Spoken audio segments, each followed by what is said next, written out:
Hi everyone and welcome to this edition of HRO Hotspot. I'm Aditi Sharma Kalra, the regional editor of HRO, and today we will be focusing on what many believe is the greatest talent challenge of our times, and that is upskilling. Now, 7 in 10 managers in the Asia Pacific region feel that the pandemic has accelerated the need to learn new skills. Yet, on the other hand, 72% of workers or employees report that their employer has in fact cut learning opportunities when perhaps upskilling is now needed more than ever. Joining me to explore the topic today is our interviewee, Sarah Danzl. Sarah is the head of global communications at Degree, an enterprise learning specialist where she leads the PR, communications, and client advocacy teams. Having spent over 12 years in L&D content, Sarah has seen the space evolve and how. With skills that were once in demand, now losing steam and giving way to more urgent skills.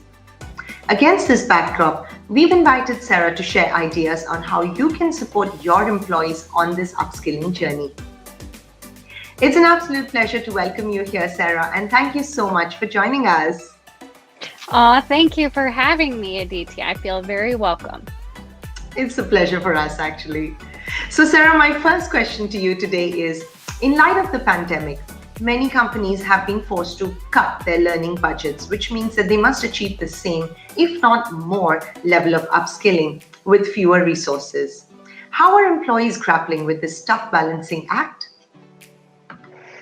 It is a tough balancing act. You said it quite well, but we have to start somewhere. One of the biggest pieces of questions that came to Degree the company at the start of the pandemic was exactly that. Two big things. One, how do we redeploy talent to match where we might have business holes that we didn't realize we had before? So for example, in retail or banking or manufacturing, all of a sudden now the stores had closed, but they had higher call volume in customer centers. And the answer to that, as you so aptly said before, is upskilling.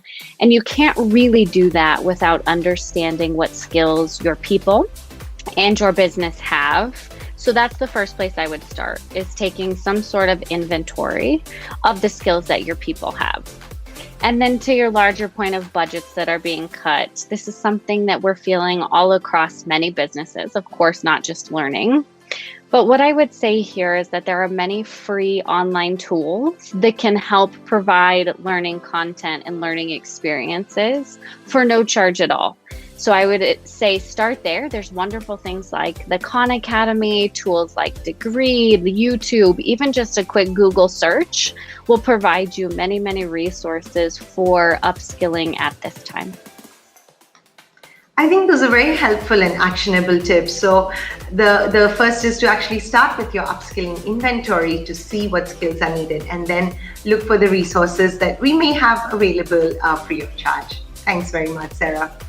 Now, the second question for you is, what are in fact the most in-demand skills that businesses are going to need and have to develop rather quickly over the next 1 to 3 years?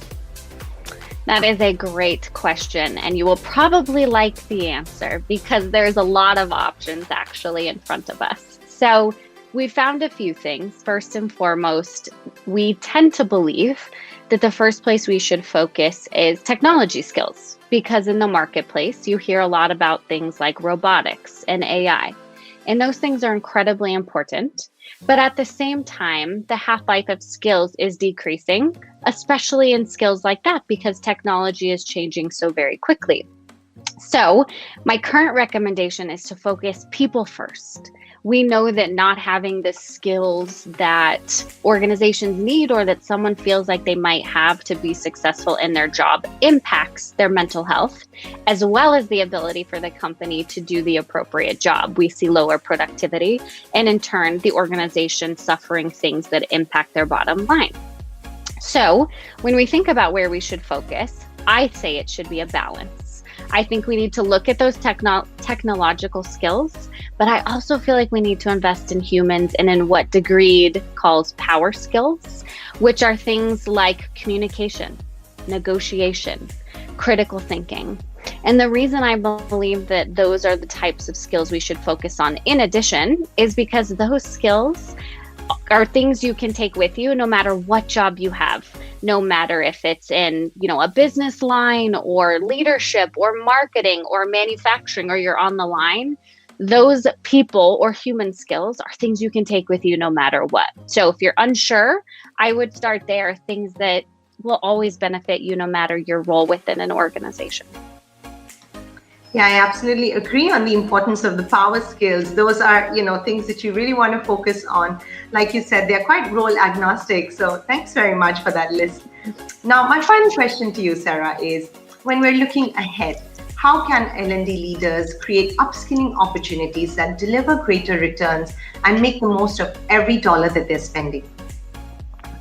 Oh boy, this one's hard, but the idea is data.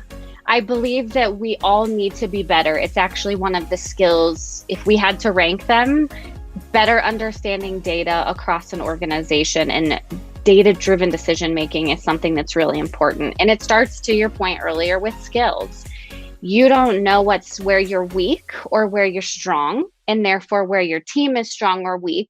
And of course, that bubbles up to the organization as well, if you're unable to measure where you are at with skill development. The other thing that's nice about having skill data is you can see progression. You can see where am I getting better, where am I getting weaker, and the same thing for the team. Low budgets are hard, but there's things even as simple as an Excel spreadsheet. While of course I would recommend that you use a tool to do so because it will automate it and add intelligence, which makes that data more real when you have system intelligence to help navigate and understand what that data means. You could even put together a spreadsheet. We had several clients at the beginning of the pandemic who came to us with a list of their team and the top 5 skills that they had and said, help, because they had this wonderful data, but there was, again, lacking that intelligence of what it meant for the organization. But Excel is a place that you can start if you need something that's a little bit more financially viable, perhaps. Love it. I think those are indeed very practical suggestions. So I hope companies are going to be willing to adopt them. Thank you so much for all your expertise and for sharing those upskilling tips with us, Sarah. Thank you for having me. It was lovely to see you. It was lovely to see you as well.